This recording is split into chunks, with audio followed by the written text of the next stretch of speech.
Lecture du livre des Nombres, chapitre 20. Toute l'assemblée des enfants d'Israël arriva dans le désert de Tsin le 1er mois, et le peuple s'arrêta à Kadès. C'est là que mourut Marie et qu'elle fut enterrée. Il n'y avait point d'eau pour l'assemblée, et l'on se souleva contre Moïse et Aaron. Le peuple chercha querelle à Moïse. Ils dirent: Que n'avons-nous expiré quand nos frères expirèrent devant l'Éternel? Pourquoi avez-vous fait venir l'assemblée de l'Éternel dans ce désert, pour que nous y mourions, nous et notre bétail? Pourquoi nous avez-vous fait monter hors d'Égypte, pour nous amener dans ce méchant lieu? Ce n'est pas un lieu où l'on puisse semer, et il n'y a ni figuier, ni vigne, ni grenadier, ni de l'eau à boire. Moïse et Aaron s'éloignèrent de l'assemblée pour aller à l'entrée de la tente d'assignation. Ils tombèrent sur leur visage, et la gloire de l'Éternel leur apparut. L'Éternel parla à Moïse et dit: Prends la verge, et convoque l'assemblée, toi et ton frère Aaron. Vous parlerez en leur présence au rocher, et il donnera ses eaux. Tu feras sortir pour eux de l'eau du rocher, et tu abreuveras l'assemblée et leur bétail.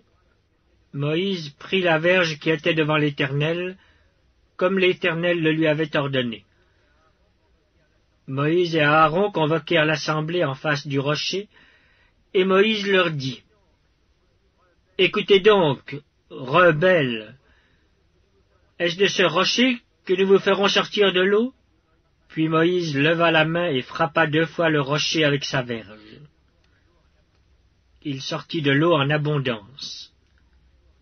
L'assemblée but, et le bétail aussi. Alors l'Éternel dit à Moïse: Parce que vous n'avez pas cru en moi pour me sanctifier aux yeux des enfants d'Israël, vous ne ferez point entrer cette assemblée dans le pays que je lui donne. Ce sont les eaux de Mériba, où les enfants d'Israël contestèrent avec l'Éternel, qui fut sanctifié en eux. De Kadès, Moïse envoya des messagers au roi d'Édom pour lui dire: Ainsi parle ton frère Israël. Tu sais toutes les souffrances que nous avons éprouvées. Nos pères descendirent en Égypte, et nous y demeurâmes longtemps. Mais les Égyptiens nous ont maltraités, nous et nos pères. Nous avons crié à l'Éternel, et il a entendu notre voix. Il a envoyé un ange et nous a fait sortir de l'Égypte. Et voici, nous sommes à Kadès, ville à l'extrémité de ton territoire. Laisse-nous passer par ton pays. Nous ne traverserons ni les champs, ni les vignes, et nous ne boirons pas l'eau des puits. Nous suivrons la route royale sans nous détourner à droite ou à gauche, jusqu'à ce que nous ayons franchi ton territoire. Édom lui dit: Tu ne passeras point chez moi, sinon je sortirai à ta rencontre avec l'épée.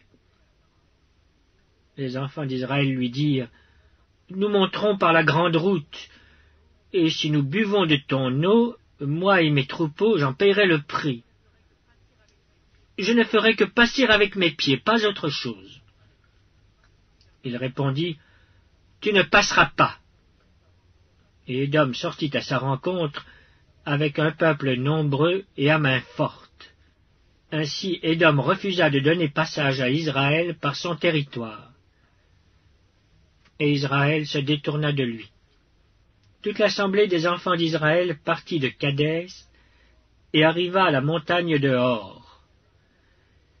L'Éternel dit à Moïse et à Aaron, vers la montagne de Hor, sur la frontière du pays d'Édom: Aaron va être recueilli auprès de son peuple, car il n'entrera point dans le pays que je donne aux enfants d'Israël, parce que vous avez été rebelles à mon ordre aux eaux de Mériba. Prends Aaron et son fils Éléazar, et fais-les monter sur la montagne de Hor. Dépouille Aaron de ses vêtements, et fais-les revêtir à Éléazar son fils. c'est là qu'Aaron sera recueilli et qu'il mourra. Moïse fit ce que l'Éternel avait ordonné. Ils montèrent sur la montagne de Hor aux yeux de toute l'assemblée. Moïse dépouilla Aaron de ses vêtements et les fit revêtir à Éléazar son fils. Aaron mourut là, au sommet de la montagne. Moïse et Éléazar descendirent de la montagne. Toute l'assemblée vit qu'Aaron avait expiré, et toute la maison d'Israël pleura à Aaron pendant 30 jours.